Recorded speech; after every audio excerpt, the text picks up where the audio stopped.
فلا أقسم بمواقع النجوم وإنه لقسم لو تعلمون عظيم إنه لقرآن كريم في كتاب مكنون لا يمسه إلا المطهرون تنزيل من رب العالمين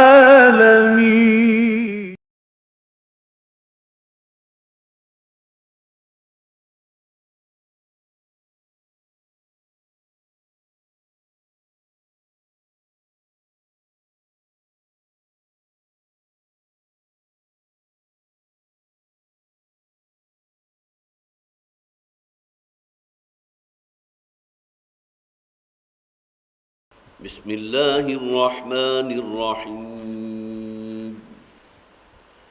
وجاء إخوة يوسف فدخلوا عليه فعرفهم وهم له منكرون ولما جهزهم بجهازهم قال ائتوني بأخ لكم من أبيكم ألا ترون أني أوفي الكيل وأنا خير المنزلين فإن لم تأتوني به فلا كيل لكم عندي ولا تقربون قالوا سنراود عنه أباه وإنا لفاعلون وقال اجعلوا بضاعتهم في رحالهم وقال لفتيانه اجعلوا بضاعتهم في رحالهم لعلهم يعرفونها إذا انقلبوا إلى أهلهم لعلهم يرجعون فلما رجعوا إلى أبيهم قالوا يا أبانا منع منا الكيل فأرسل معنا أخانا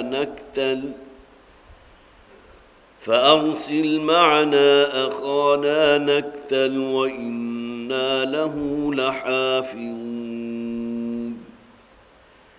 قال هل آمنكم عليه إلا كما أمنتكم على أخيه من قبل فالله خير حافظا وهو أرحم الراحمين ولما فتحوا متاعهم وجدوا بضاعتهم ردت إليهم قالوا يا أبانا ما نبغي هذه بضاعتنا ردت إلينا ونمير أهلنا ونحفظ أخانا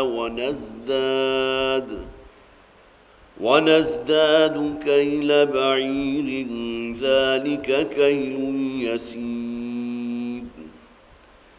قال لن أرسله معكم حتى تؤتون موثقا من الله لتأتونني به إلا أن يحاط بكم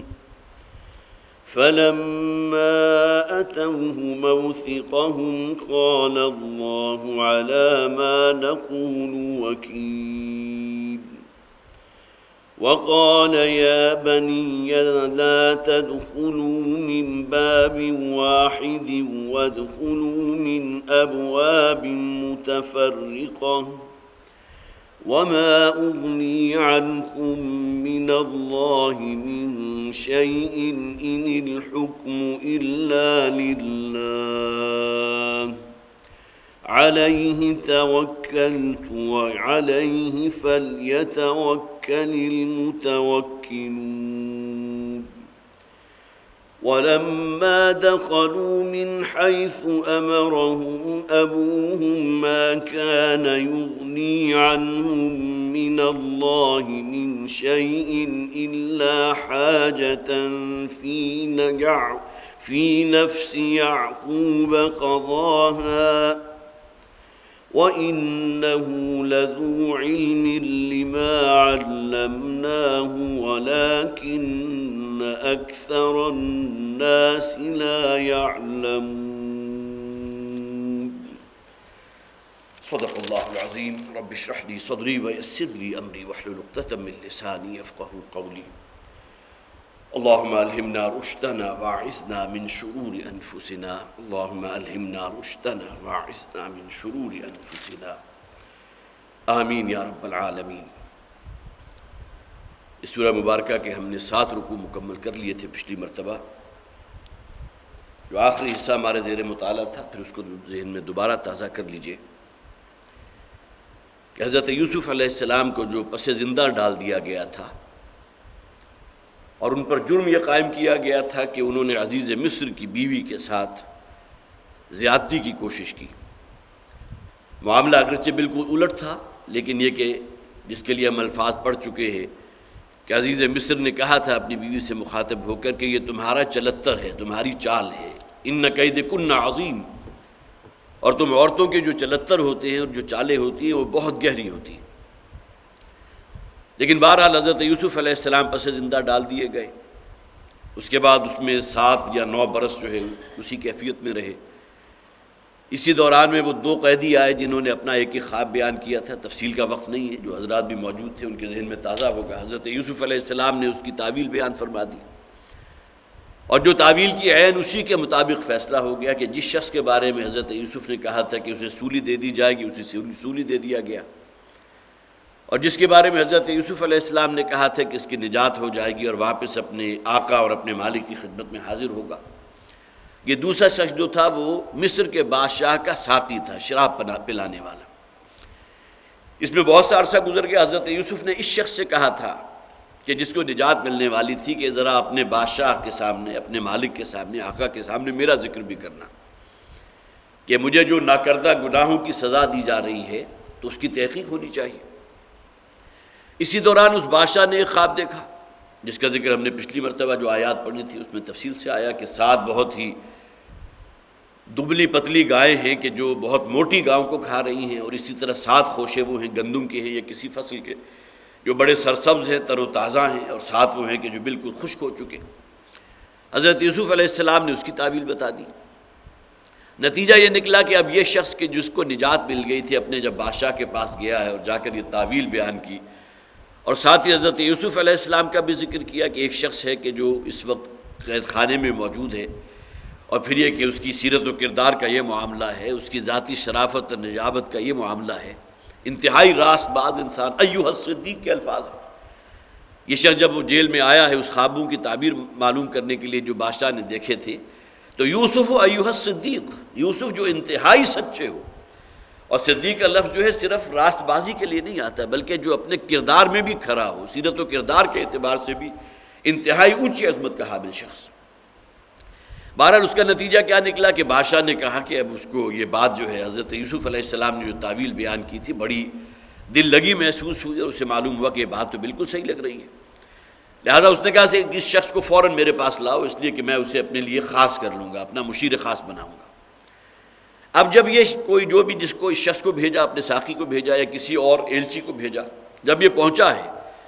تو حضرت یوسف علیہ السلام نے بجائے اس کے کہ وہ فوراً جو ہے اس کے ساتھ ہو جاتے، اور گویا کہ ابھی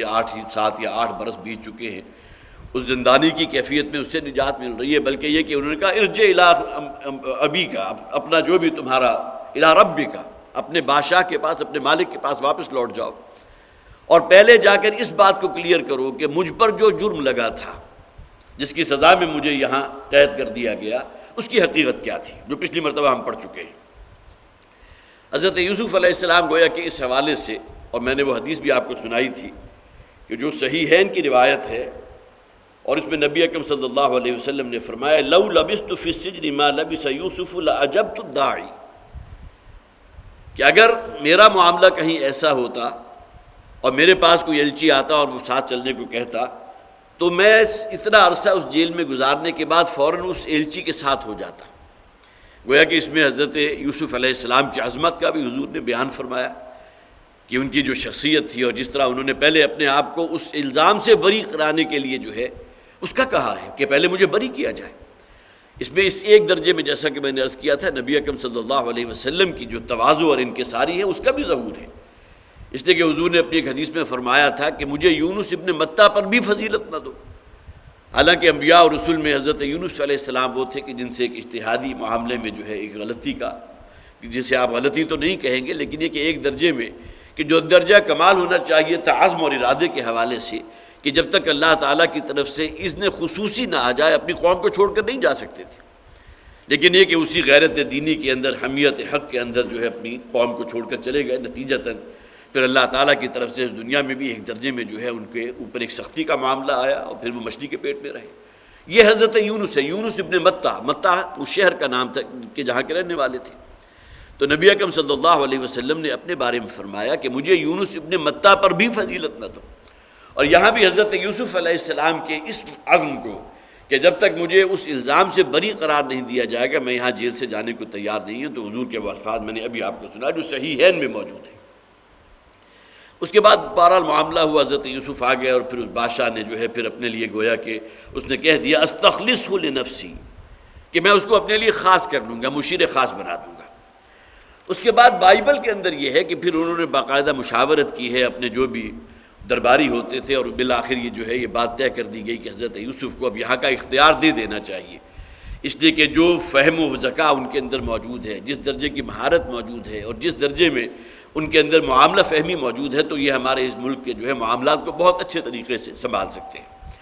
قال اجعلنی علی خزائن الارض، یہ آج بھی ہم نے پچھلی مرتبہ پڑھ لی تھی کہ حضرت یوسف علیہ السلام نے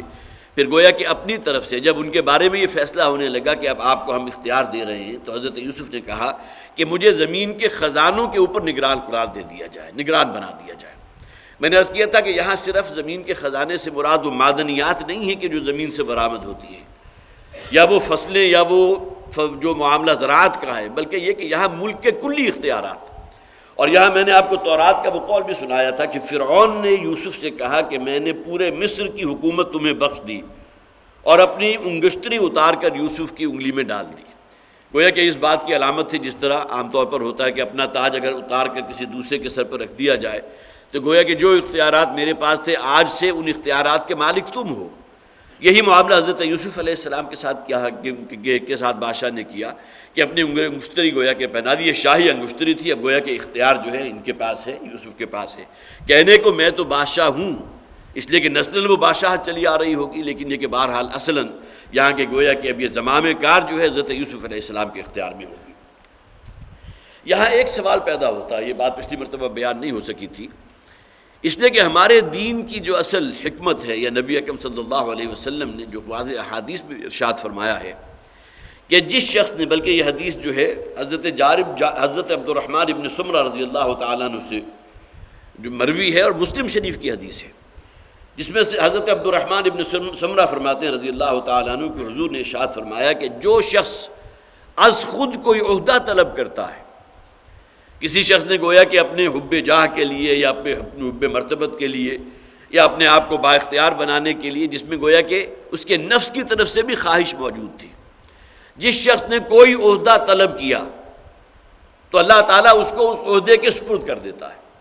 اور ایک اور حدیث کے الفاظ یہ کہ پھر اللہ تعالیٰ اپنی تائید اور اپنی نصرت جو ہے، جو سایہ فگن رہنی چاہیے، جو شخص جو ہے صرف اللہ کے لیے خلوص نیت سے، اور پھر یہ کہ اس معاملے میں اپنے آپ کو اللہ کے سامنے جواب دہ کرتے ہوئے کسی شے کی ذمہ داری اس کے کاندھوں پر ڈالی جاتی ہے اور اللہ کے حضور دعا کرتا ہے۔ لیکن کوئی شخص من جانب نفس اگر کوئی عہدہ طلب کرتا ہے تو اس کے معاملے میں حضور نے فرمایا کہ وہ پھر اس کا بار اسی کے کاندھوں پر ڈال دیا جاتا ہے، گویا کہ اللہ تعالیٰ کی طرف سے نصرت اور تائید کا معاملہ جو ہے اس سے اٹھا لیا جاتا ہے۔ اس حدیث کے راوی حضرت عبد الرحمن ابن سمرہ رضی اللہ تعالیٰ عنہ، اور صحیح مسلم کے اندر یہ حدیث موجود ہے۔ تو سوال یہ پیدا ہوتا ہے کہ حضرت یوسف علیہ السلام نے خود آگے بڑھ کر یہ کہا، جس کے بارے میں نے عرض کیا تھا کہ تورات میں جو تفصیل یہ ہے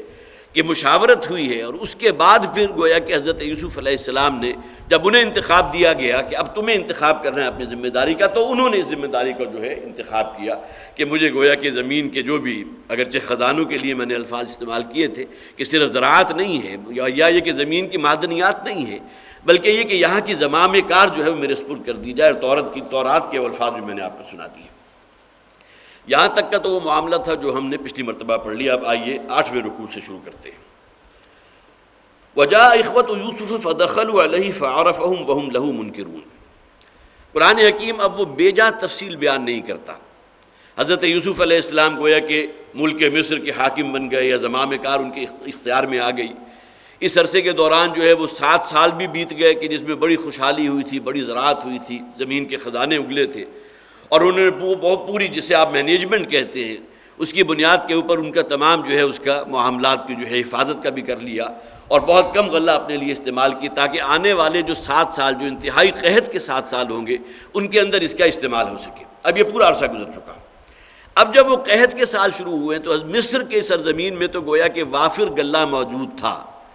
وہ فصل سے جو حاصل کیا گیا تھا وہ غلہ موجود تھا، جبکہ ارد گرد کے جو علاقے تھے وہاں شدید قحط ہو گیا، اور نتیجتاً اب یہ وہیں حبرون سے چل کر ارض فلسطین سے حضرت یوسف علیہ السلام کے جو بھائی تھے وہ آئے ہیں، اس لیے کہ وہاں تک بھی چرچا ہو گیا کہ مصر کے اندر جو ہے ایک حکمران ہے، بہت عادل ہے، بہت منصف ہے، اور اس کا جو ہے معاملہ جو ہے اس حوالے سے اس درجے ہے کہ اس نے اپنے پاس اتنی بچت کر رکھی ہے کہ جو مصر کے ملک کے رہنے والوں کے لیے بھی کافی ہے، بلکہ دوسرے علاقے سے لوگ آ کر جو ہے بہت ہی حقیر پونجی کے عوض جو ہے وہ تمام چیزیں حاصل کر رہے ہیں۔ تو حضرت یوسف علیہ السلام کے بھائی جو ہیں حضرت یعقوب اب کتنے بوڑھے ہو چکے ہوں گے، آپ اس کا خود اندازہ کر سکتے ہیں کہ حضرت یوسف کے تقریباً 7 یا 9 برس جیل کے رہے ہیں، اور اس کے بعد کچھ عرصے کے بعد پھر وہ 7 سال وہ بھی آئے ہیں کہ جس میں بہت جو ہے شادابی ہوئی ہے، بہت زراعت ہوئی ہے، اور اس کے بعد پھر قحط کے بھی ممکن ہے 2-3 سال گزر چکے ہوں، تو گویا کہ اس عرصے میں وقت کے دریا کے نیچے سے بہت سا پانی بہہ چکا ہے۔ حضرت یعقوب جو ہے وہ بھی بہت بوڑھے ہو چکے ہوں گے۔ بہرحال ان کے اب یہ بھائی آئے ہیں اس غلے کی طلب کے لیے مصر میں۔ وَجَاءَ إِخْوَةُ يُوسُفَ فَدَخَلُوا عَلَيْهِ، تو حضرت یوسف علیہ السلام کے بھائی پہنچ گئے، وہ آئے اور وہ ان کے سامنے حاضر ہو گئے۔ فَعَرَفَهُمْ وَهُمْ لَهُ مُنْكِرُونَ، تو حضرت یوسف نے فوراً پہچان لیا، اس لیے کہ ظاہر ہے کہ بہرحال وہ تو یوسف کے بارے میں کہیں گمان بھی نہیں کر سکتے ہوں گے کہ یوسف جن کو وہ کسی اندھے کنویں کے اندر ڈال آئے تھے، اور اپنے تئیں وہ سمجھتے ہوں گے کہ کہیں کوئی قافلہ آ کر اٹھا کر لے گیا ہوگا، کہیں شدید قسم و پرسی کے عالم میں، غلامی کے عالم میں وہ زندگی کے دن بسر کر رہے ہوں گے، وہ تو کہیں سوچ بھی نہیں سکتے تھے۔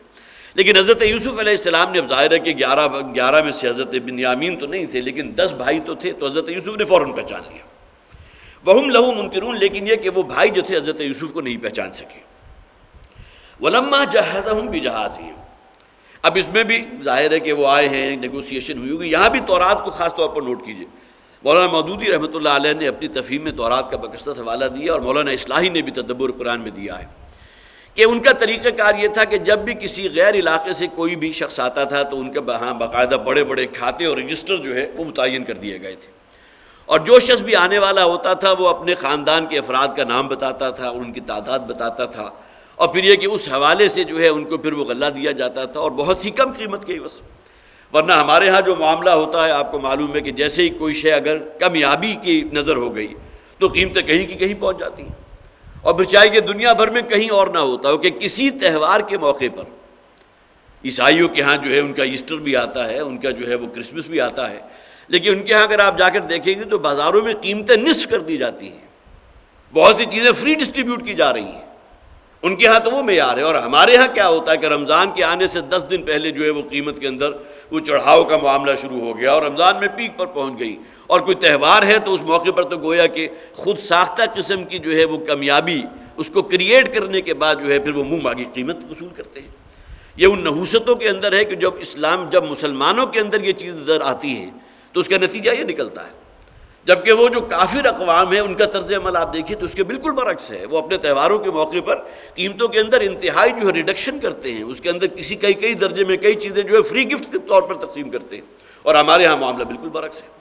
تو وہاں بھی جب وہ قحط ہوا تھا تو حضرت یوسف علیہ السلام نے جو بھی مینیج کیا تھا اس معاملے کے جو انتظامی امور تھے اس میں اس بات کو بھی پیش نظر رکھا تھا کہ جو بھی غریب غربا آئیں گے تو بہت ہی کم قیمت کے عوض جو ہے ان کو فراہم کر دی جائے گی۔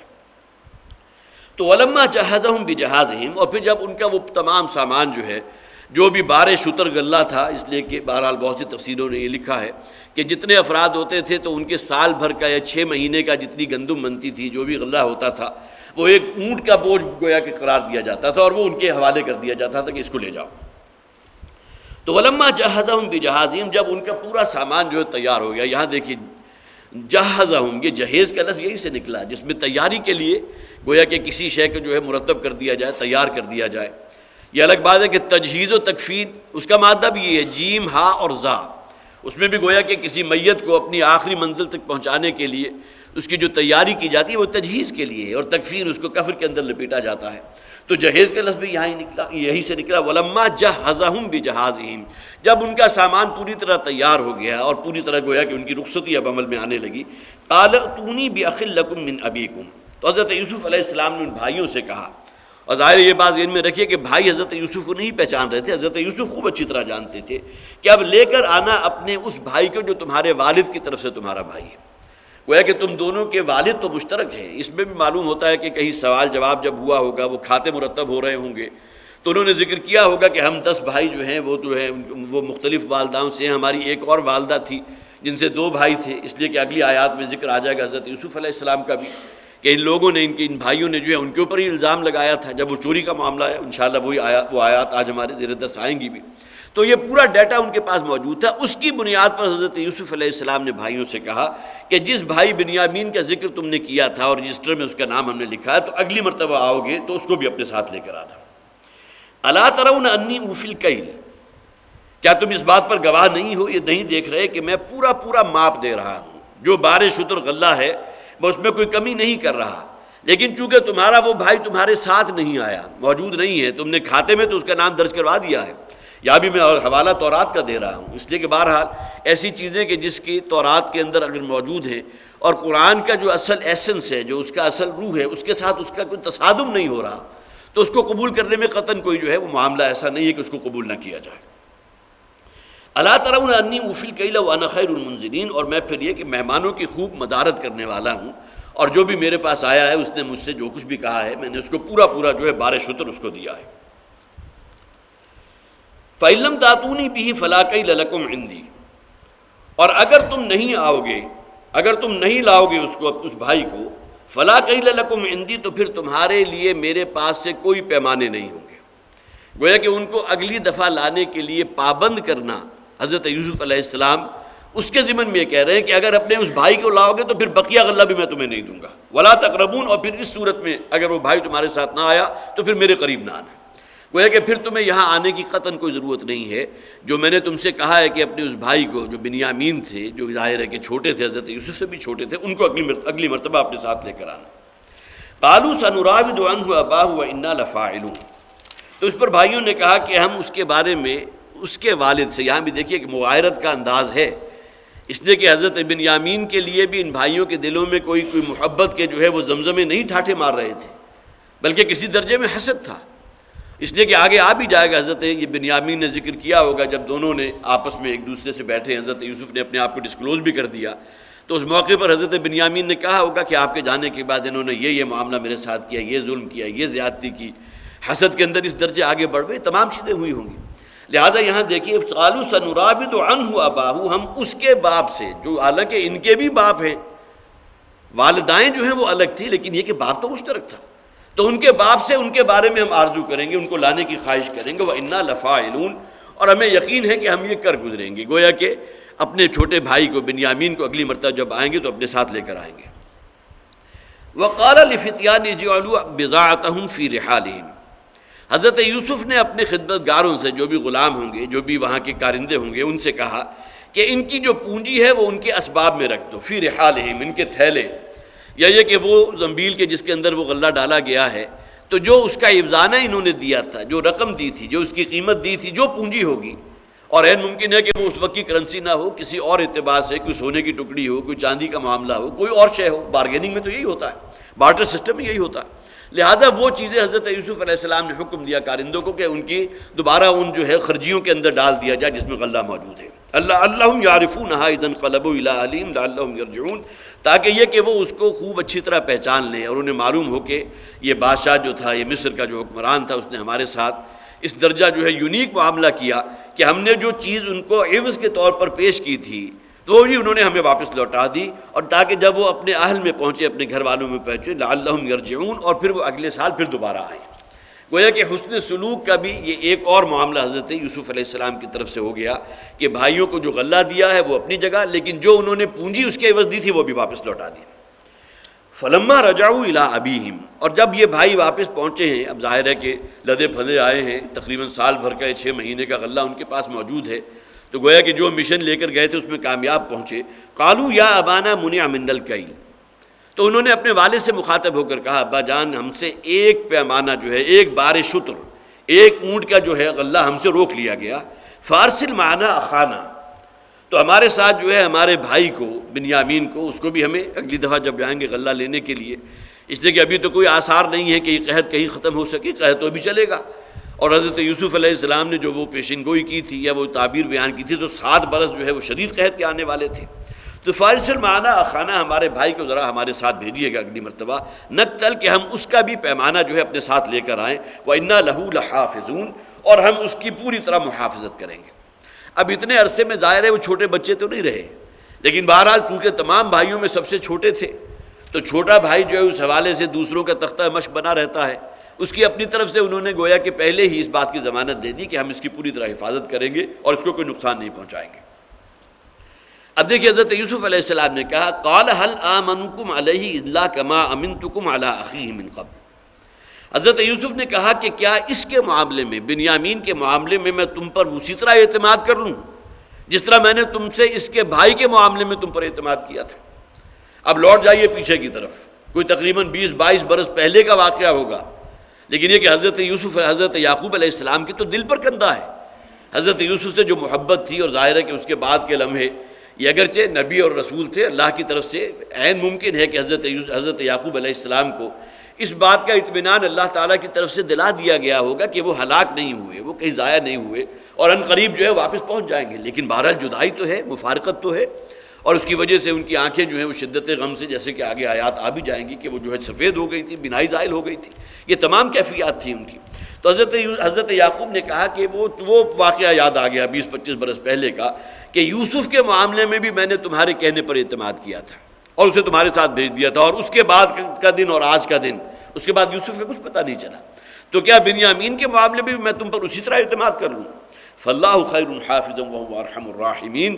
اصل شے حقیقت تو یہ ہے کہ اللہ تعالیٰ ہی بہترین محافظت فرمانے والا ہے۔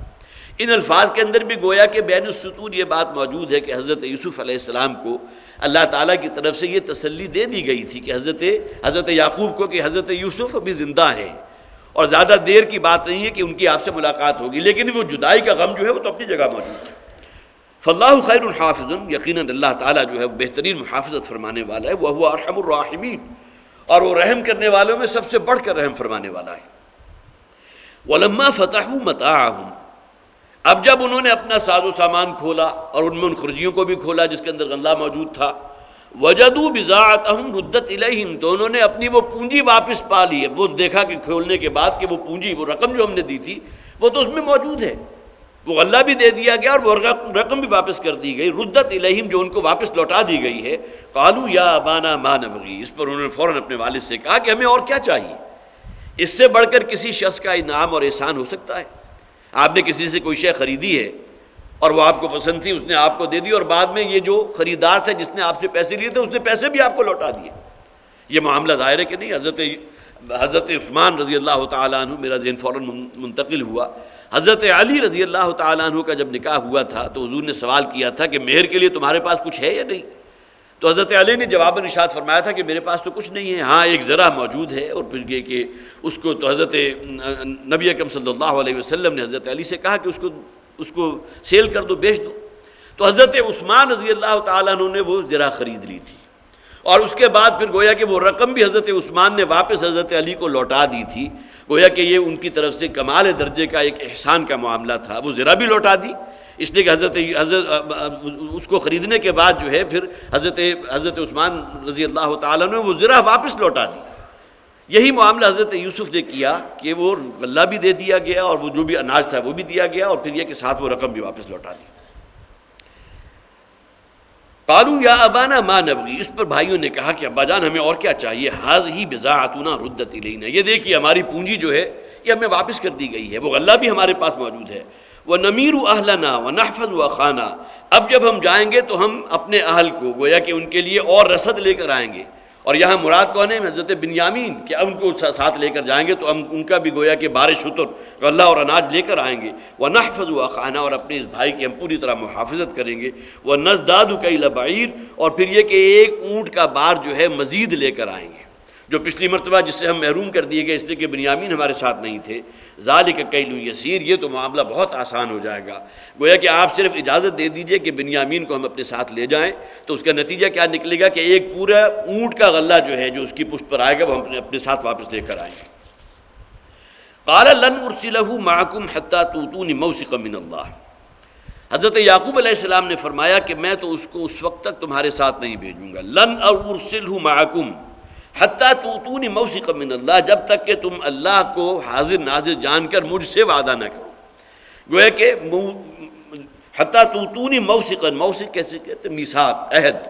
کسی کے ساتھ کوئی قرار کرنا، جب تک کہ اللہ کو گویا کہ گواہ نہ بناؤ اس بات پر کہ تم اس کی پوری طرح حفاظت کرو گے اور اپنے ساتھ واپس لے کر آؤ گے، لتاتننی، کہ تم اسے واپس لاؤ گے، الا یحاط بکم، سوائے یہ کہ تم گھیرے میں آ جاؤ، اس سے کہ بہت دور کا سفر ہے، کہیں کوئی ڈاکو پڑ جائے اور تمہیں نقصان پہنچ جائے اور اس میں جو ہے کچھ ہلاکتیں ہو جائیں اور اس کے نتیجے میں کوئی جو ہے کوئی معاملہ جو ہے کوئی صدمے کا جو ہے مجھے برداشت کرنا پڑے، اس کے علاوہ یہ ہے کہ اس کی پوری طرح حفاظت کرو گے اور اس بات پر تم اللہ کو اس بات پر گواہ بناؤ۔ فلما آتوہ موثقہم، اور پھر جب بھائیوں نے ان گویا کہ وہ عہد اور وہ قول و قرار کر دیا اور اللہ کو گواہ بنا لیا، قال اللہ علی ما نقول وکیل، تو پھر حضرت یعقوب علیہ السلام نے کہا کہ اب جو کچھ تم نے کہا ہے اللہ تعالیٰ اس پر گواہ ہے۔ وقال یا بنی لا تدخلوا من باب واحد، اب دیکھیے بہرحال بوڑھے باپ ہے اور ظاہر ہے کہ بڑھاپے کے اندر انسان کے جذبات جو ہیں وہ بھی کسی درجے میں نازک ہو جاتے ہیں، بوڑھے والدین کے لیے جو خاص طور پر سورہ بنی اسرائیل میں فرمایا گیا وَقَضَىٰ رَبُّكَ أَلَّا تَعْبُدُوا إِلَّا إِيَّاهُ وَبِالْوَالِدَيْنِ إِحْسَانًا إِمَّا يَبْلُغَنَّ عِندَكَ الْكِبَرَ أَحَدُهُمَا أَوْ كِلَاهُمَا فَلَا تَقُل لَّهُمَا أُفٍّ وَلَا تَنْهَرْهُمَا وَقُل لَّهُمَا قَوْلًا كَرِيمًا، کس درجے تاکید ہے، اس لیے کہ ان کے جذبات کے اندر جو کسی درجے میں گویا کہ زیادہ حساسیت آ جاتی ہے تو اس کا خیال رکھنا چاہیے اور اس کا گویا کہ اس کا ایک رعایت دینی چاہیے اور ان کے ساتھ کوئی معاملہ جو ہے درستی کا نہیں کرنا چاہیے، کہیں جذبات میں آ کر کوئی ایسا مطالبہ کر بھی بیٹھے کہ جو تمہارے خیال میں نامناسب ہو تب بھی ان کے ساتھ معاملہ جو ہے کوئی جھڑکنے کا نہیں ہونا چاہیے، اگر ان کی طرف سے کوئی زیادتی ہو جائے تو فلا تقل لہما اف ولا تنہرہما، نہ اف کہو نہ ان کو جھڑکو، وقل لہما قولا کریما، اور پھر یہ کہ ان کے لیے جو الفاظ جو تم ان کے سامنے کرو بہت ہی ادب اور احترام والے الفاظ ہونے چاہیے۔ تو بہرحال ان کے بڑھاپے کا یہ معاملہ تھا، لیکن اس کے باوجود انہوں نے ایک بات جو ان کے ذہن میں آئی اس کی طرف اپنے بیٹوں کو جو ہے وہ اشارہ فرما دیا، لا تدخلوا من باب واحد، دیکھو تم سب کے ساتھ، اب گویا کہ 10 کی بجائے 11 ہو گئے، 10 تو وہ بھائی تھے جیسے کہ میں نے عرض کیا تھا کہ کل 12 بھائی تھے اور ان میں سے آخری 2 حضرت یوسف حضرت بنیامین ایک والدہ سے تھے کہ جن کا بچپن میں انتقال ہو گیا تھا، تو اب بنیامین بھی ساتھ ہے، تو 11 افراد جو ہے ظاہر ہے کہ ان میں اب 11 بھائی اکٹھے جا رہے ہیں تو کوئی حاسدانہ انداز بھی ہو سکتا ہے یا یہ کہ کسی کی نظر بھی لگ سکتی ہے، اور پھر یہ کہ بہرحال مصر کوئی بہت بڑا کوئی شہر تو تھا نہیں، اگرچہ اس کا تمدن اور تہذیب اپنی جگہ بڑی معتبر تھی اپنے اعتبار سے، لیکن یہ کہ لوگوں کے علم میں آ چکا ہوگا کہ پچھلی مرتبہ جب یہ آئے تھے تو ان کا خصوصی اعزاز کیا گیا تھا، شاہی مہمان خانے میں ان کو ٹھہرایا گیا، اس لیے کہ حضرت یوسف نے تو ان کو بہرحال پہچان لیا تھا اور اس حوالے سے ان کی عزت افزائی بھی کی تھی، تو یہ معاملہ کہیں ایسا نہ ہو کہ تم اگر تمام کے تمام ایک دروازے سے داخل ہوئے تو پھر کوئی کسی کی نظر لگ جائے یا کوئی تمہارے خلاف اقدام کر بیٹھے، لہذا تمہیں چاہیے کہ وَادْخُلُوا مِنْ أَبْوَابٍ مُتَفَرِّقَةٍ، بلکہ یہ کہ متفرق دروازوں سے شہر میں داخل ہو، شہر کے گردا گرد کوئی فصیل ہوگی اور اس کے کئی دروازے ہوں گے، تو حضرت یعقوب نے فرمایا کہ ایک دروازے سے سب داخل نہ ہونا بلکہ متفرق دروازوں سے داخل ہونا۔ وَمَا أُغْنِي عَنْكُم مِّنَ اللَّهِ مِنْ شَيْءٍ، لیکن یہ میں نے تمہیں صرف تدبیر کہی ہے جو میرے دل میں خیال آیا، ظاہر ہے کہ کوئی بوڑھا جو ہے اب اس کے دل میں اگر اچانک بات آ گئی تو وہ اپنے لبوں پر لے آئے اور ان کے دل میں اچانک یہ بات کہیں آئی اور انہوں نے ان سے کہہ دی، لیکن یہ کہ ساتھ ہی ایمان یہ ہے اس بات کا وَمَا يُغْنِي عَنْكُم مِّنَ اللَّهِ مِنْ شَيْءٍ، اور میں تمہیں اللہ کے فیصلے کے معاملے میں کسی نقصان سے نہیں بچا سکتا، اگر اللہ تعالیٰ ہی کی طرف سے کہیں تم کسی گھیرے میں آ جاؤ، حصار میں آ جاؤ، کوئی ڈاکو جو ہیں تمہارے اوپر یلغار کر لیں، کچھ اور ہو جائے، اللہ کی طرف سے اگر کوئی تکلیف آنی ہے وہ تو آ کر رہے گی، میرا ایمان اسی بات پر ہے، اور ہمارا بھی معاملہ یہی ہونا چاہیے کہ جہاں تک ہمارا اسباب کا تعلق ہے، جو ذرائع ہے اس کو اختیار کرنے میں کوئی حرج نہیں، لیکن یہ کہ اعتماد اور توکل اور بھروسہ وہ صرف اللہ کی ذات پر ہونا چاہیے، اور وہ کوئی مال و اسباب دنیاوی پر نہیں ہونا چاہیے۔ وما اغنی عنکم من اللہ من شیء، اور اللہ کے معاملے میں، اللہ کے فیصلے میں تمہیں کسی شے سے نہیں بچا سکتا، تمہارے کسی کام نہیں آ سکتا۔ ان الحکم الا للہ، اس لیے کہ حکم اور فیصلے کا اختیار تو اللہ کے پاس ہے۔ علیہ توکلت، مجھے اسی پر توکل ہے، اسی پر میں توکل کرتا ہوں۔ علیہ فلیتوکل المتوکلون، اور اسی پر توکل کرنا چاہیے توکل کرنے والوں کو۔ ظاہر ہے کہ اس میں میرے اور آپ کے لیے بھی ہدایت ہے، اور پھر حضرت یعقوب علیہ السلام نے اس موقع پر بھائیوں سے جو مخاطب ہو کر کیا تو یہ بہت ہی ایمانی جذبات تھے۔ وَلَمَّا دَخَلُوا مِنْ حَيْثُ أَمَرَهُمْ أَبُوهُمْ، اب یہ داخل ہوئے، مصر پہنچ گئے، وہ طویل سفر کیا، اور پھر یہ کہ والد کی طرف سے چونکہ یہ بات کہی گئی تھی، یہ نصیحت کی گئی تھی کہ تمام جو ہے یک بارگی ایک دروازے سے داخل نہ ہونا، انہوں نے اس کا اہتمام کیا۔ وَلَمَّا دَخَلُوا مِنْ حَيْثُ أَمَرَهُمْ أَبُوهُمْ، جب وہ داخل ہوئے اس شہر میں، مصر میں، جیسا کہ کہا تھا ان کے والد نے متفرق دروازوں سے، مَا كَانَ يُغْنِي عَنْهُ مِنَ اللَّهِ مِنْ شَيْءٍ، اور کوئی شے انہیں اللہ کے حکم سے، اللہ کے فیصلے سے، اللہ کی طرف سے اگر کوئی تکلیف پہنچ سکتی ہے، کوئی شے انہیں نہیں بچا سکتی تھی، انہوں نے اس کا اہتمام کیا تھا۔ الا حاجۃ فی نفس یعقوب قضاها، سوائے ایک ایسی خواہش کے جو حضرت یعقوب علیہ السلام کے دل میں آئی تھی، جس کو انہوں نے پورا کر دیا۔ یہ بات تو حضرت یعقوب نے بھی اسی وقت کہہ دی تھی کہ میں اللہ کے معاملے میں اللہ کے حکم کے آڑے نہیں آ سکتا، اگر کوئی نقصان پہنچے گا تو وہ پہنچے گا، لیکن یہ کہ میرے ذہن میں یہ بات آئی ہے، لہٰذا تو متفرق دروازوں سے داخل ہونا، وہ داخل تو اسی طرح ہوئے، لیکن یہ کہ بات اپنی جگہ حقیقت تھی کہ ایک بات جو حضرت یعقوب علیہ السلام کے ذہن میں آئی تھی، اس کو تو انہوں نے پورا کر دیا۔ الا حاجۃ فی نفس یعقوب قضاها، کہ جس کو انہوں نے پورا کر دیا اور متفرق دروازوں سے داخل ہوئے۔ وَإِنَّهُ لَذُو عِلْمٍ لِّمَا عَلَّمْنَاهُ، اور یقیناً وہ کون مراد ہے؟ حضرت یعقوب علیہ السلام، وہ یقیناً بڑے علم والے تھے۔ انہوں نے یہ تدبیر تو اپنی طرف سے کہی تھی، لیکن یہ ایمان اور علم جو ہے ان کے اندر بدرجہ تب موجود تھا۔ علمناہ، کہ جو ہم نے ان کو علم دیا تھا، ولکن اکثر الناس لا يعلمون، لیکن لوگوں کی اکثریت جو ہے وہ علم نہیں رکھتے، وہ علم حقیقی کاش کہ وہ مجھے اور آپ کو بھی حاصل ہو جائے۔ جیسے ہم حکمت کہتے ہیں، جسے دانائی کہتے ہیں، جس کے بارے میں نبی اکرم صلی اللہ علیہ وسلم کے الفاظ بھی بہت ہی دعائیہ الفاظ ہیں، اللہم ارینی حقیقت الاشیاء کما ہی، ایک علم کا ظاہری معاملہ ہے جو مجھے اور آپ کو حاصل ہو جائے گا۔ ہر انسان کو جسے بھی اللہ تعالیٰ نے کوئی عقل دی ہے، کوئی ذہانت اور فطانت دی ہے، علم کا کچھ نہ کچھ مادہ تو اس کے اندر موجود ہے، وہ کچھ ڈیٹا دیکھتا ہے، اس کے ذریعے کوئی نتیجہ اخذ کرتا ہے، لیکن اصل علم کیا ہے؟ اللہم ارینی حقیقت الاشیاء کما ہی، تمام معاملات کی جو اصل حقیقت ہے، اس کے تہ کے اندر جو حکمت ہے، جو دانائی ہے،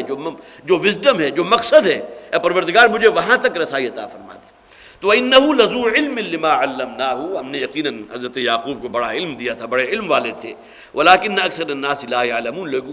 لوگوں کی اکثریت جو ہے وہ علم نہیں رکھتی۔ وَلَمَّا دَخَلُوا عَلَىٰ يُوسُفَ آوَىٰ إِلَيْهِ أَخَاهُ، اب ظاہر ہے کہ اپنے والد کو انہوں نے کنونس کر لیا، جس طرح حضرت یوسف علیہ السلام کے معاملے میں انہوں نے کہا تھا کہ بڑی حفاظت کریں گے،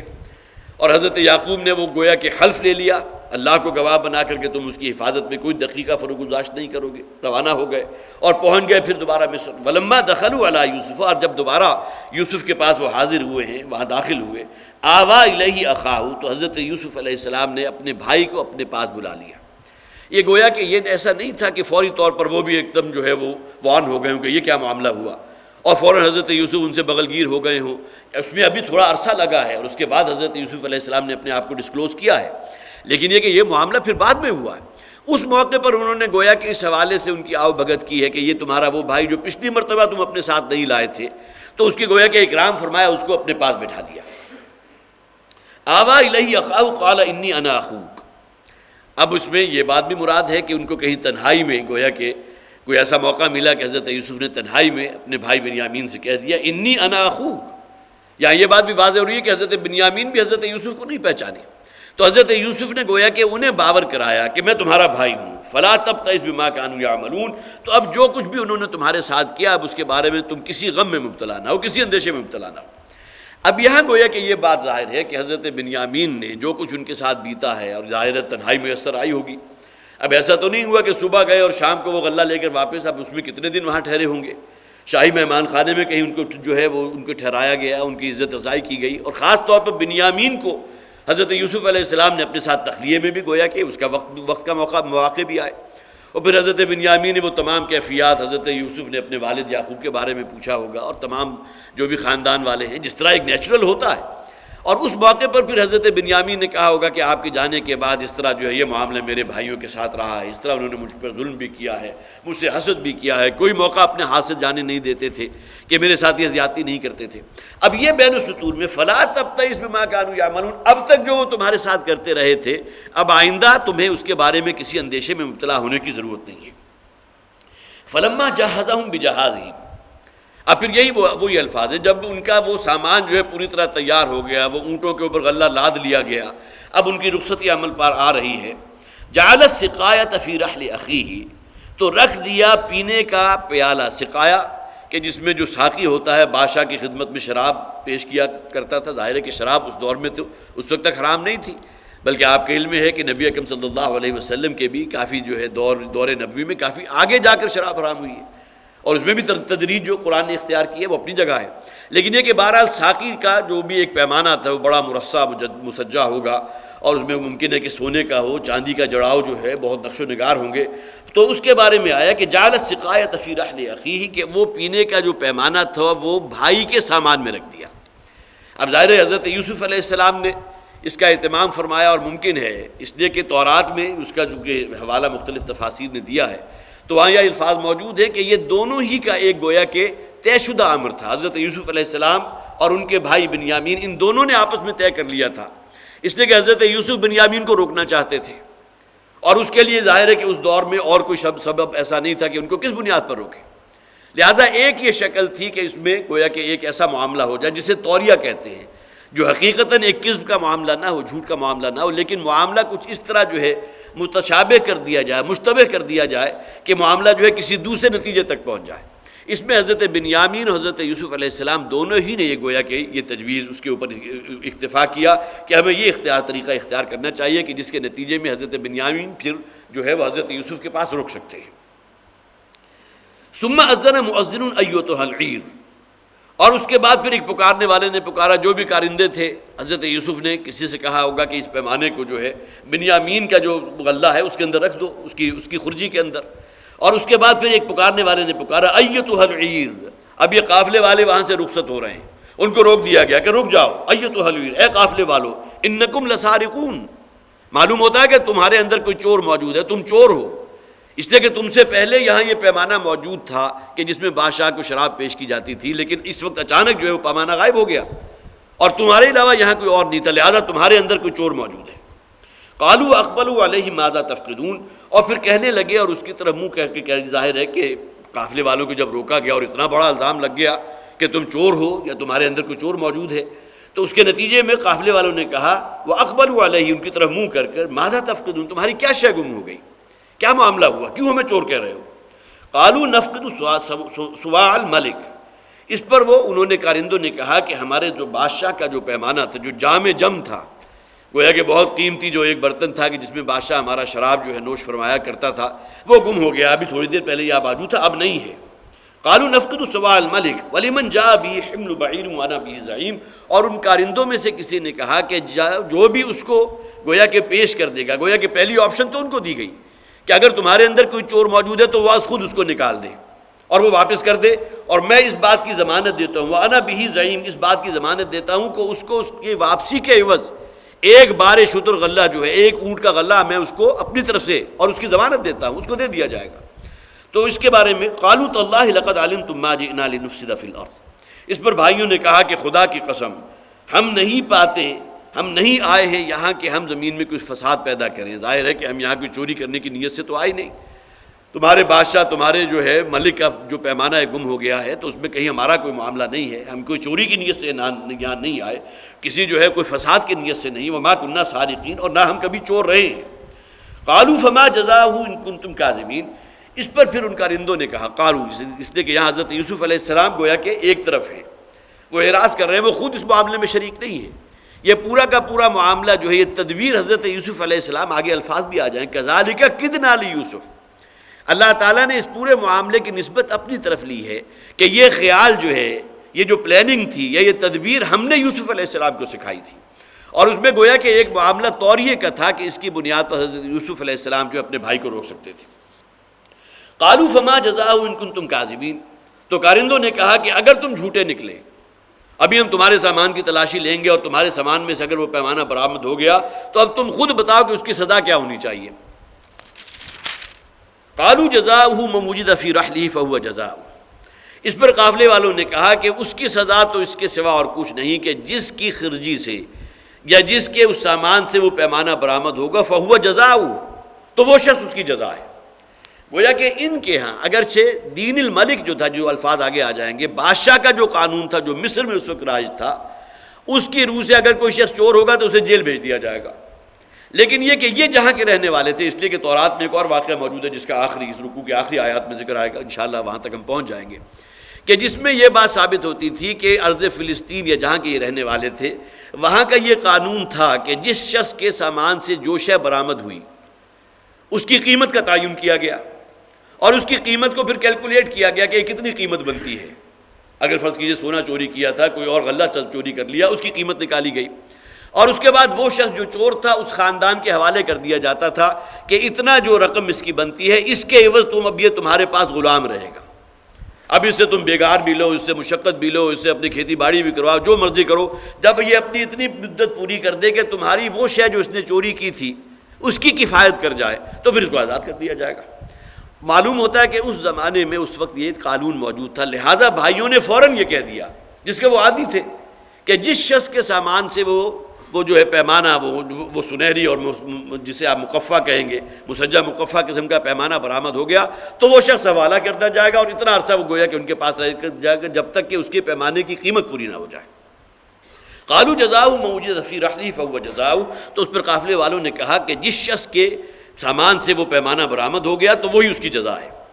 کذالک نجزی الظالمین، اور اس پر انہوں نے اضافہ کیا اسی طرح ہم سزا دیتے ہیں ان لوگوں کو جو ظلم کرنے والے ہیں. کسی کی چوری کرنا، کسی کے ساتھ ڈکیت کا معاملہ کرنا، کسی کو نقصان پہنچانا، تو اس کے ان کے ہاں جو طریقہ تھا اس کا انہوں نے ذکر کر دیا. فبدأ بأوعیتہم قبل وعاء اخیہ، اور پھر اب وہ تلاشی شروع ہوئی ان کے سامان کی اس کے بھائی کے سامان سے پہلے، اس لیے کہ فوری طور پر اب ظاہر ہے کہ آپ اس کو خود اچھی طرح اپریشیٹ کر سکتے ہیں. اگر فوری طور پر کوئی کارندہ اٹھتا اور جا کر جو ہے سیدھا بنیامین کے سامان کی طرف جاتا اور اس کو کھول کر اس میں سے وہ پیمانہ برآمد کر لیتا تو اس کے اندر ایک معاملہ جو ہے گویا کہ مشتبہ ہو سکتا تھا کہ بھئی اسے کیسے پتا تھا کہ صرف اسی سامان کے اندر وہ پیمانہ موجود ہے. کوئی اسکیننگ سسٹم تو تھا نہیں، کوئی ایکس ریز بھی نہیں تھے کہ جس کے ذریعے معلوم ہو جائے کہ اس کے اندر اس سوٹ کے اندر یہ شے موجود ہے. لہذا ہوا کیا کہ باقاعدہ اس کا اہتمام کیا گیا کہ حضرت بنیامین کے سامان سے پہلے جو دوسرے اور بھائی تھے ان کے سامان سے جو ہے تلاشی کا آغاز کیا گیا. فبدأ بأوعیتہم، تو آغاز کیا گیا اس تلاشی کا ان کے سامان سے قبل وعاء اخیہ، اس بھائی کے سامان سے پہلے. ثم استخرجہا من وعاء اخیہ، اور اس کے بعد پھر وہ پیمانہ جو ہے اسے برآمد کر لیا گیا بھائی کے سامان سے. اب عین ممکن ہے کہ جس بھائی کا سامان ہو اس کی بوری کے اوپر اس کا نام بھی لکھ دیا گیا ہو کہ بھئی یہ فلاں کا ہے، یہ فلاں کا ہے، یہ فلاں کا ہے، اور بالآخر معلوم ہو گیا کہ اب یہ جو بھی ایک بہت ہی قیمتی پیمانہ تھا یہ برآمد ہوا تو بنیامین کا یہ سامان تھا، یہ وہ خرجی تھی کہ جس کے اندر سے برآمد ہوا. کذالک کدنا لیوسف، یہ ہے وہ تدبیر کہ جو ہم نے یوسف کو سکھائی. جیسا کہ میں نے عرض کیا کہ اس تدبیر کو گویا کہ اپنے آخر تک پہنچانے میں، اور اس میں کئی اور مشورے بھی آئے ہوں گے، اس میں حضرت بنیامین اور حضرت یوسف دونوں شریک تھے، لیکن اصلاً اس بات کو اللہ تعالیٰ نے اپنی طرف منسوب کیا ہے کہ یہ توریے کا معاملہ. اور یہاں یہ بات نوٹ کر لیجئے کہ اگر اس قسم کا ایک اشتباہ پیدا کر دیا جائے، دوسرے کو نقصان پہنچانے کا اندیشہ نہ ہو، نہ یہ کہ ناجائز کسی کی جو ہے حق تلفی کی جا رہی ہو، اس صورت میں یہ توریے کا معاملہ جو ہے وہ کسی درجے میں اس کا جواز ہے. اگرچہ تفاسیر نے لکھا ہے لیکن کوئی واقعہ نہیں دیا، اور نبی اکرم صلی اللہ علیہ وسلم کی زندگی میں بھی بعض واقعات ایسے ہیں کہ جس میں آپ نے توریہ اختیار کیا تھا. تو توریہ کا لفظ جو ہے کسی درجے میں بھی معاذ اللہ ثم معاذ اللہ کسی مکر کے لیے، کسی فریب کے لیے، کسی دھوکہ دہی کے لیے استعمال نہیں ہوتا، بلکہ ایک خلوص نیت کے ساتھ کسی چیز کو اپنے اصل منطقی انتہا تک پہنچانے کے لیے اگر معاملے میں کوئی ایک اشتباہ پیدا کر دیا جائے تو اس کی شریعت میں گنجائش موجود ہے، جسے توریہ کہتے ہیں، بشرطے کہ جیسا کہ میں نے عرض کیا کہ اس کے اندر کسی کو نقصان پہنچانے کی یا کسی باطل کو حق ثابت کرنے کی نیت موجود نہ ہو. کذالک کدنا لیوسف، اسی طرح ہم نے یہ تدبیر سکھائی یوسف کو. ما کان لیأخذ اخاہ فی دین الملک، اب یہ الفاظ ہیں کہ حضرت یوسف علیہ السلام اپنے بھائی کو نہیں روک سکتے تھے اس بادشاہی کے نظام کے تحت. اس بادشاہ کا جو نظام تھا، اس وقت جو عرض مصر کے اندر جو قانون چل رہا تھا، اس میں تو یقیناً یہی ہوگا کہ اس کو سزا دی جائے گی یا کوڑے مارے جائیں گے یا جیل میں جو ہے ڈال دیا جائے گا. اگر یہ دونوں معاملات ہوتے تو ظاہر ہے کہ بنیامین جو ہے حضرت بنیامین علیہ السلام، ان کا معاملہ جو ہے اس حوالے سے جو حضرت یوسف چاہتے تھے وہ نہ ہو پاتا. لہذا فی دین الملک، وہ اس وقت کا جو بادشاہ تھا اس کا جو نظام تھا، دین الملک کے الفاظ کو نوٹ کیجئے. ایک دین اللہ ہے، یدخلون فی دین اللہ افواجا. تم نے دیکھا وہ دور بھی نبی اکرم صلی اللہ علیہ وسلم کی زندگی میں وہ دور آیا تھا کہ ایک وہ وقت تھا کہ جب کہ آپ وہ مکہ سے ہجرت کے لیے مجبور کر دیے گئے اور اللہ کے حکم پر حضرت نبی اکرم صلی اللہ علیہ وسلم نے مکہ کو خیر بات بھی کہا. اور پھر ایک وقت آیا کہ تم نے لوگوں کو دیکھا کہ فوج در فوج اللہ کے دین میں داخل ہو. فی دین اللہ، وہ اللہ کا نظام ہے، اللہ کا دین ہے. یہ دین الملک ہے، لفظ وہی کامن ہے دین کا. اس لیے کہ دین میں جو ہے گویا کہ وہ ایک پورا سسٹم ہے جس میں سزاؤں کا قانون ہے، جس کے اندر عدل و انصاف کے لیے جو پیمانے مقرر کیے گئے ہیں اس کو متعین کیا جاتا ہے، جس میں کسی بھی ملک کا سسٹم چلایا جاتا ہے، نظام کو چلایا جاتا ہے. تو اس وقت کا جو نظام تھا، ما کان لیاخذ اخاہ فی دین الملک، حضرت یوسف علیہ السلام اپنے بھائی کو اس وقت کے ملک کے نظام کے تحت، بادشاہ کے نظام کے تحت نہیں روک سکتے تھے. الا ان یشاء اللہ، مگر وہ کہ جو اللہ چاہے. اور اللہ تعالیٰ نے جو چاہا وہ ہو گیا. اللہ نے وہ تدبیر حضرت یوسف علیہ السلام کو سکھا دی جس کے نتیجے میں بہت ہی احسن طریقے کے ساتھ گویا کہ حضرت بنیامین کو جو ہے اس کو گویا کہ اس ملک کے قانون کو وائلیٹ بھی نہیں کیا گیا اور پھر یہ کہ ان کو روک لیا گیا. اس لیے کہ تجویز ان کے بھائیوں کی طرف سے دی گئی تھی کہ جس شخص کے خرجی میں سے وہ پیمانہ برآمد ہو گیا وہی اس کی سزا ہے کہ اس کو روک لیا جائے. نرفع درجات من نشاء، ہم جس کے چاہتے ہیں درجات کو بلند کرتے ہیں. وفوق کل ذی علم علیم، اور ہر علم والے کے اوپر ایک اور بڑے علم والا موجود ہے. یہ ہماری اس دنیا کا بھی نظام ہے کہ ایک شخص ہے کہ جس کو آپ نے ایک اتھارٹی دی، اس کے تحت اسے کوئی کام ایگزیکیوٹ کیا ہے، وہ کام کر رہا ہے، اس کے اوپر ایک اور شخص نگران ہے، اس کے اوپر ایک اور شخص ہے، اور یہ اینڈ تک جاتا ہے معاملہ. یہی معاملہ ہے کہ اللہ تعالیٰ جو ہے گویا کہ تمام علم والوں میں سب سے بڑھ کر علم رکھنے والا ہے.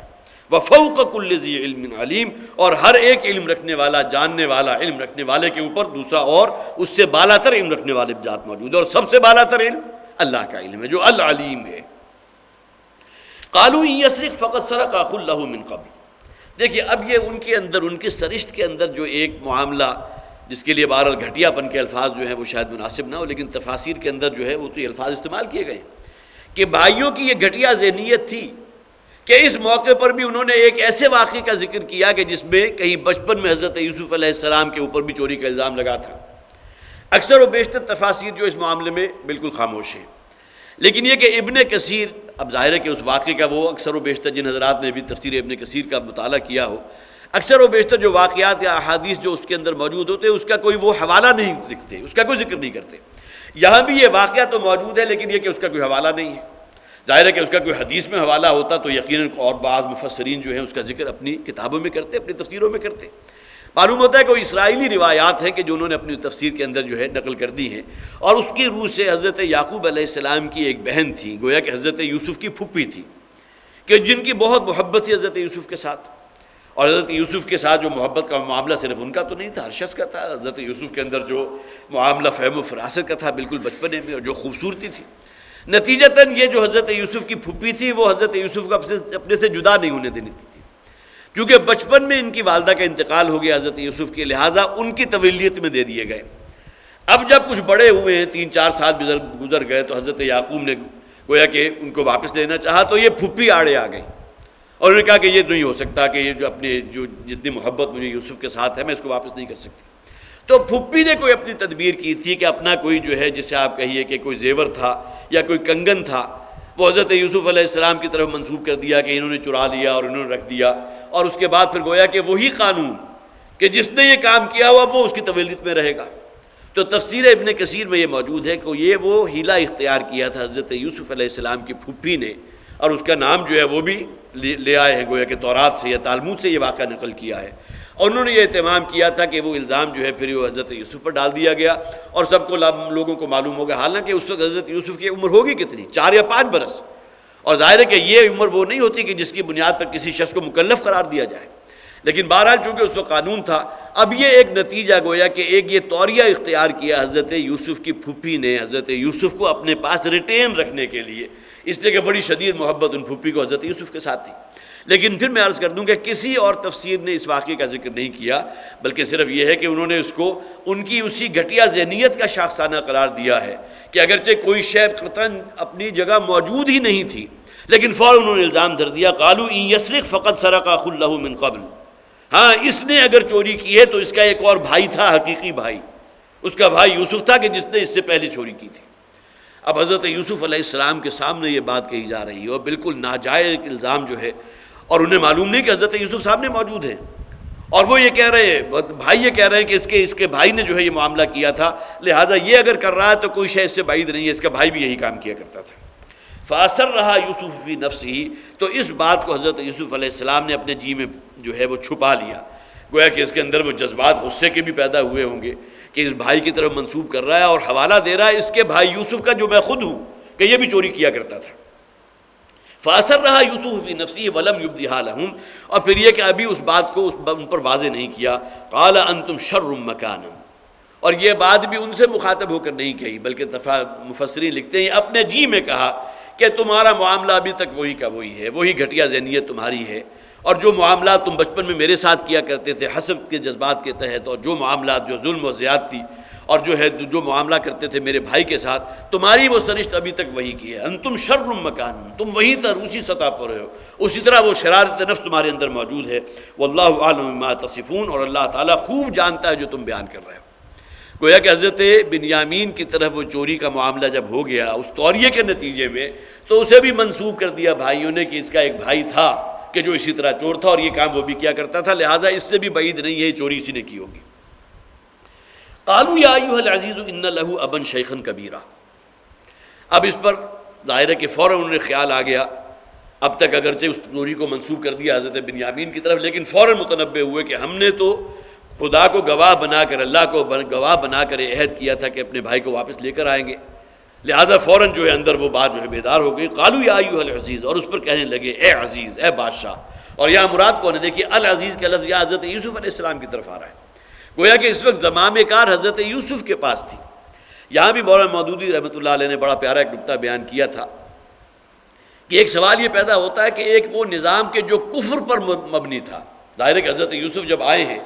اور اجعلنی علی خزائن الارض کے الفاظ جو آئے ہیں کہ مجھے جو ہے وہ زمام کار دے دی جائے، تو اس کافرانہ نظام کو مزید جو ہے فیسیلیٹیٹ کرنے کے لیے نہیں تھا، بلکہ یہ کہ اس میں اللہ کے نظام عدل کی جو حکومت ہے، جو وہ شریعت کے جو بھی ان تک معاملات پہنچے جو شریعت کا تقاضا تھا اس کو پورا کرنے کے لیے تھا۔ اس میں کسی درجے میں بھی یہ نہیں تھا کہ وہی نظام برقرار رہنا چاہیے، اسی نظام کو پھلنا اور پھولنا چاہیے، اور اس میں اپنی ایک حیثیت متعین کروا دی کہ مجھے جو ہے یہ پورے کے پورے زمام کار اور اختیار جو ہے میرے اختیار میں دے دیا جائے، بلکہ اصل میں اس اختیار کو لینے کے بعد مولانا مودودی نے کہا کہ اللہ کی شریعت، اللہ کا نظام عدل جو ہے اس کو قائم کرنا حضرت یوسف علیہ السلام کے پیش نظر تھا۔ قالوا یا ایھا العزیز، تو انہوں نے مخاطب ہو کر کہا اے بادشاہ، اے عزیز، حضرت یوسف سے مخاطب ہو کو، ان لہ ابا شیخا کبیرا، اس کا ایک بوڑھا باپ بھی ہے۔ اب دیکھیے یہاں بھی نسبت اس کی طرف کی، حالانکہ وہ بوڑھا باپ جو تھا ان سارے بھائیوں کا بھی باپ تھا، حضرت یعقوب علیہ السلام، اس کا ایک بوڑھا باپ ہے۔ فخذ احدنا مکانہ، تو ایسا کرو کہ گویا کہ یہاں تو نہیں کہا، لیکن یہ کہ بہرحال دل میں تو تھا کہ ہم نے اپنے والد سے ایک عہد کیا تھا، قول و قرار کیا تھا، اور اب اگر بنیامین یہاں رہ گئے تو یہ معاملہ گویا کہ اس حوالے سے بہت ہی غلط ہو جائے گا، لہذا ہم میں سے کسی کو اس کی جگہ رکھ لیجئے۔ فخذ احدنا مکانہ، رکھ لو ہم میں سے کسی کو اس کی جگہ، انا نراک من المحسنین، اس لیے کہ ہم دیکھ رہے ہیں کہ آپ بہت ہی محسنین میں سے ہیں، احسان کرنے والوں میں سے ہیں، حسن سلوک کرنے والوں میں سے ہیں، لہذا ہماری یہ ریکویسٹ آپ قبول کر لیں کہ اگرچہ وہ جو بھی ایک پیمانہ اس کے سامان سے جو برآمد ہوا ہے، لیکن ہم آفر کر رہے ہیں۔ قال معاذ اللہ ان ناخذ الا من وجدنا متاعنا عنده، تو حضرت یوسف علیہ السلام نے کہا میں اللہ کی پناہ میں آتا ہوں، ایک ایسا شخص کہ جس کے اوپر الزام ہوا اور الزام ثابت بھی ہو گیا، کیسے ممکن ہے کہ میں اس کی بجائے کسی اور کو رکھ لوں؟ قال معاذ اللہ ان ناخذ الا من وجدنا متاعنا، کہ ہم پکڑ لیں، ہم کسی کو رکھ لیں، ریٹین کر لیں، مگر وہ کہ جس کے سامان سے ہم نے ایک شے برآمد کی ہو۔ ہم تو پابند ہیں اسی بات کے کہ ہم اسی بھائی کو جس کے سامان سے وہ شے برآمد ہوئی ہے اسی کو رکھیں گے۔ انا اذا لظالمون، اس لیے کہ اگر ہم نے یہ کیا تو یقیناً ہم پھر یہ ناانصافی کرنے والے ہیں۔ یہ تو بالکل وہی معاملہ ہوا کہ کسی شخص نے اگر چوری کی ہے اور وہ جو ہے چوری اس کے اوپر ثابت بھی ہو گئی، اب کوئی اور شخص آئے اور اسے کہے کہ یہ سزا جو ہے مجھے دے دی جائے، اس کو معاف کر دیا جائے، تو اس سے بڑا اور کوئی ظلم ہو نہیں سکتا۔ بہرحال یہاں تک ہم نے گویا کہ 9 رکوع اس سورہ مبارکہ کے مکمل کر لیے۔ انشاءاللہ اب اگلی آیات جو ہے ہمارے اگلے درس میں زیر درس آئیں گی۔ بارک اللہ لی ولکم فی القرآن العظیم ونفعنی وإیاکم بالآیات والذکر الحکیم۔